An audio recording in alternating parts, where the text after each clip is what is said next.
Moi je viens du rural, d'un petit village de 200 habitants. Je suis partie faire mes études après à Besançon. En fait j'ai vraiment attendu très fortement le moment de partir. Enfin quand j'étais lycéenne, j'attendais que ça quoi, d'enfin partir d'ici, de partir à la ville, etc. C'était un truc que je projetais beaucoup, l'idée de faire une coloc, d'être étudiante et tout. Aujourd'hui, je vis en région, enfin je vis à Saint-Denis, donc en banlieue parisienne. Je travaille en banlieue parisienne à Pantin. C'est quelque chose que j'ai tenté d'éviter pendant tout mon chemin d'études et de début de vie professionnelle. Je voulais surtout pas aller à Paris. Et grand paradoxe de mon existence, c'est que je me retrouve à aller vivre là-bas parce que je travaille pour un mouvement rural. J'ai pris les codes de la vie citadine. Globalement, à part sur certaines petites choses, je suis à peu près acculturée aux métropoles. J'ai par contre beaucoup de mal à tenir sur la longueur sans en sortir. C'est vraiment très compliqué pour moi. Et je pense que globalement, il ne se passe pas une seule journée où j'ai pas un moment de ma journée où je me dis mais qu'est-ce que je fais là ? Le côté dense en termes de population, et c'est surtout le rapport au lieu et aux habitants du lieu. Moi, c'est très dur pour moi de pas avoir un tissu d'interconnaissance fort auprès des commerçants, des gens, de pas en fait rentrer dans une boutique en étant sûre que je vais croiser quelqu'un que je connais. Et ça, c'est vraiment quelque chose qui est assez compliqué et que j'ai, je pense, essayé de recréer dans tous les endroits où je suis allée habiter, même en ville. Ce qui est un truc que beaucoup de mes amis issus du rural essaient de fuir absolument. Moi, c'est vraiment un truc qui me fait du bien, quoi. Ça l'a été à plusieurs moments de l'histoire du MRJC, une question assez importante de ce rapport à la ville versus le rural. En ce moment, je pense qu'on est dans une phase où ça revient assez fortement.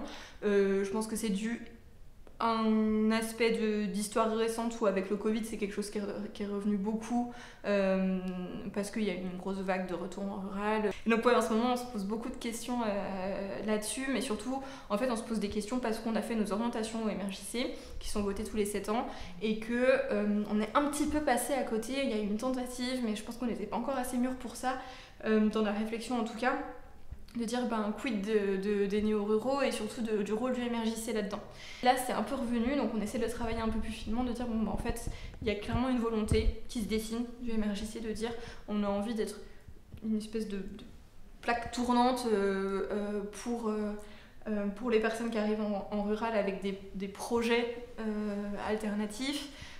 Et on pense qu'on est bien situé pour ça, parce qu'on a à la fois la même fibre politique et en même temps on est les gens, enfin les gosses du cru quoi, et donc on bénéficie d'un certain réseau de solidarité et un ancrage local qui permettent de faciliter ça, que le retour en rural se fasse pas seulement par nécessité, enfin s'anticipe, bon pour une raison de vivre ensemble assez facilement compréhensible, mais aussi qu'il se fasse pas purement par nécessité, mais qu'il soit pensé dans une volonté de transition écologique, voilà, de penser l'après. Le populaire, je pense qu'il est à la fois issu du fait que la plupart des organisations qui portent cet événement sont issues de l'éducation populaire ou sont des associations d'éducation populaire, et en même temps que c'est le mode aussi qui est choisi, quoi, de réunir des gens et de faire travailler l'intelligence collective.